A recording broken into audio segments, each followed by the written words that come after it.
अस्सलाम वालेकुम नाजरीन, स्वागत है आपका आसमास किचन में। तो आज हमारे किचन में बनने वाले हैं बहुत ही टेस्टी और क्रिस्पी आलू के पराठे।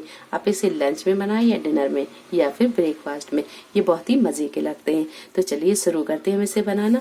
तो यहाँ हमने 4 मीडियम साइज के आलू लिए। तो यहाँ हमने थोड़ा सा ऐसे कद्दूकस कर लिया है, क्योंकि कद्दूकस करने से आलू की स्टफिंग अच्छी भरी जाती है। तो 4 मीडियम साइज के आलू को कद्दूकस कर लिया है। 2 से 3 हरी मिर्च, इसे हमने मोटा मोटा पीस लिया है।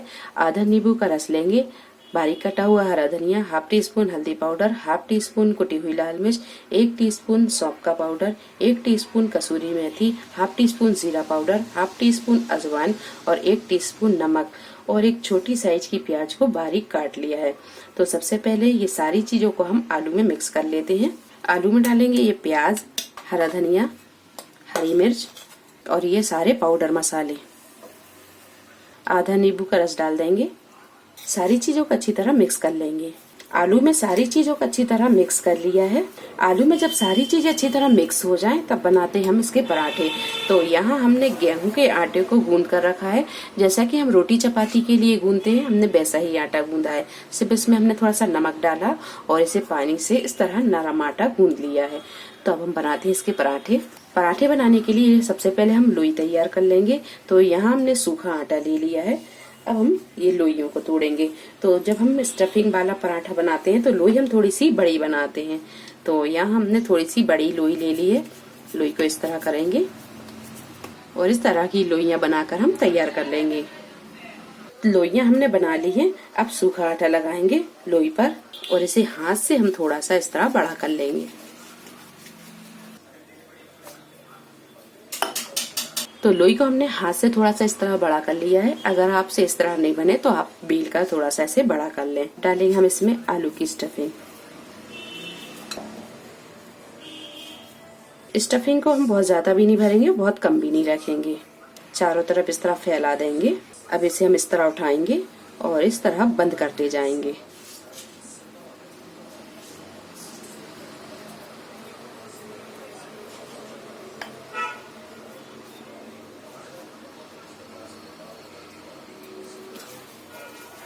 तो इस तरह की लोई बनाकर हम तैयार कर लेंगे। अब इस पर लगाएंगे हम सूखा आटा। हल्के हाथों से हम इसे थोड़ा सा इस तरह बड़ा कर लेंगे। तो बेलेंगे हम इसे बहुत हल्के हाथों से। पराठे को हम बहुत ज्यादा पतला भी नहीं बेलेंगे और बहुत ज्यादा मोटा भी नहीं रखेंगे। तो आप यहाँ देख सकते हैं कि पराठे पे ये स्टफिंग दिखने लगी है। तो इसी तरह के हम पराठों को बेलकर तैयार कर लेंगे। इसे बेलकर एक प्लेट पर रखते जाएंगे।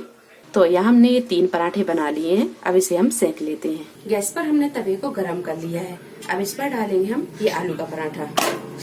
कुछ सेकंड के बाद में इसे हम पलट देंगे। पलटने के बाद में थोड़ी देर हम इसे इस तरह सेक लेंगे। इसके बाद हम इसमें घी या तेल लगाएंगे। तो अगर आप घी से फ्राई कर रहे हैं पराठों को तो घी लगा लें, और अगर तेल से फ्राई कर रहे हैं तो तेल लगा लें। तो यहाँ हम तेल से फ्राई कर रहे हैं। तो थोड़ी देर हम इसे इस तरह सेक लेंगे, फिर हम इसे फिर से पलटेंगे। अब इसके ऊपर लगाएंगे हम ऑयल। इस तरह चारों तरफ फैलाते हुए लगाएंगे। गैस को भी हमने थोड़ा सा यहाँ मध्य कर दिया है। अगर हम फुल फ्लेम पर रखकर इसे सेकेंगे तो पराठा नीचे से जल जाएगा। तो गैस को आप थोड़ा सा मध्य कर लें। थोड़ी देर के बाद में फिर से हम इसे पलटेंगे और दूसरी साइड भी ऑयल लगा देंगे। इस तरह चारों तरफ घुमाते हुए हम इसे सेकेंगे ताकि ये अच्छी तरह सिक जाए और थोड़ा सा कुरकुरा भी हो जाए। पराठा जब दोनों साइड से अच्छी तरह सिक जाए और ये थोड़ा सा कुरकुरा हो जाए, तब इसे हम निकाल लेंगे। और इस तरह सारे पराठों को बनाकर हम तैयार कर लेंगे। इसी तरह हम दूसरा पराठा भी सेक लेंगे। तो लीजिए, बहुत ही क्रिस्पी और चटपटे ये आलू के पराठे बनकर तैयार हैं। आप यहाँ देख सकते हैं कि कितने क्रिस्पी बने हैं। तो वीडियो पसंद आई हो तो इसे लाइक और शेयर करें, चैनल को सब्सक्राइब करें। तो अगली एक नई रेसिपी के साथ फिर हाजिर होते हैं। तब तक आप अपना ख्याल रखें। अल्लाह हाफिज।